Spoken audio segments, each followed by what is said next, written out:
So obviously they have no love for him. And obviously Zacchaeus is not an honest individual. Now, Zacchaeus reached a turning point. We don't know when or what it was that triggered Zacchaeus to have any interest in Jesus. My imagination would say this, and that's all this is. Being a tax collector, Zacchaeus probably had amassed his wealth at the price of companionship. He probably had realized, like many rich people who have wealth as their focus, that his life was empty and shallow. But what triggered his interest in Jesus, I do not know. And it really makes no difference. It's just that he had an interest in Jesus. But he really, really wanted to see Jesus. So much so that, if you'll pardon the expression, he was willing to go out on a limb. In my mind, I see, and I don't know if this is, I didn't check out to see if they have sycamore trees the same that we have, sycamore trees or not. But in my mind, I see a sycamore tree, one of the ones with white bark, and I see this little fella struggling to climb up a tree. And I see him hanging on a limb, perched up there, holding on to that limb for dear life, just waiting for Jesus to come by. Now, I usually, my tree climbing days are pretty well beyond me. But if I really wanted to see something like Jesus coming by, and it was the only chance I had, I might be tempted to climb a tree. Zacchaeus was. And he did. Chances are it wasn't just that he was too short to see. But I want you to notice something. It says here in Luke chapter 19, but on account of the crowd, he could not. And then it says because of he was short of stature, small in stature. But chances are Zacchaeus isn't welcomed in this crowd anyway.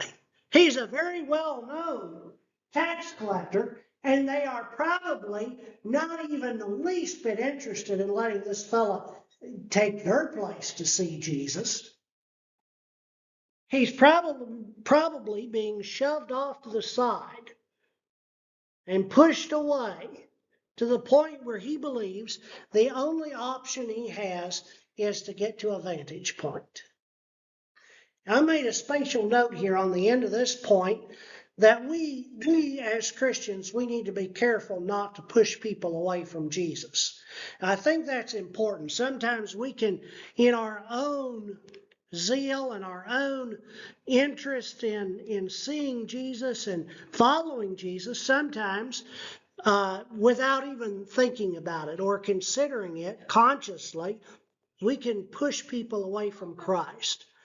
But Zacchaeus ran ahead. He climbed up a tree, worked his way out on the limb so he could see Jesus.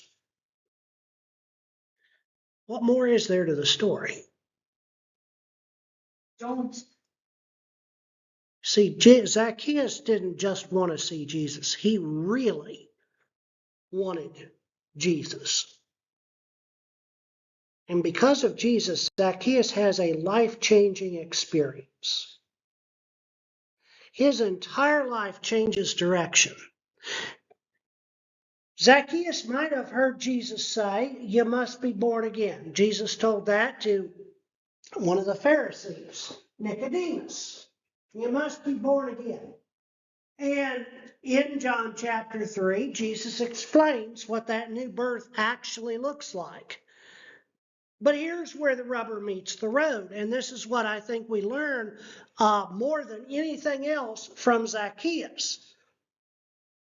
Oftentimes, we can read Isaiah chapter 53 and verse 6 and jump to a conclusion that Jesus paid the debt and there's nothing beyond that we need to do outside of being baptized into Christ. We look at what Zacchaeus, or what Jesus tells Nicodemus in John chapter 3, and then we read, and I'll read it for us, Isaiah chapter 53, and in verse 6, all we like sheep had gone astray, we had turned everyone to his own way, and the Lord laid on him the iniquity of us all. We think that all of our iniquity was placed on Jesus, and that when we are baptized, then we're good. That's only partly true.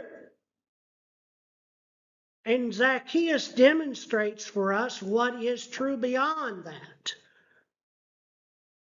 Here's what Jesus has to say again. If you love me, keep my commandments. And now we're getting to the point where Philip P. Bliss, I gave my life for thee, my precious blood I shed that thou might ransom be, and quickened from the dead. I gave my life for thee. What hast thou given to me? What have we given to Jesus? Well, here's something that we have the opportunity to give to Jesus. If you love me, keep my commandments.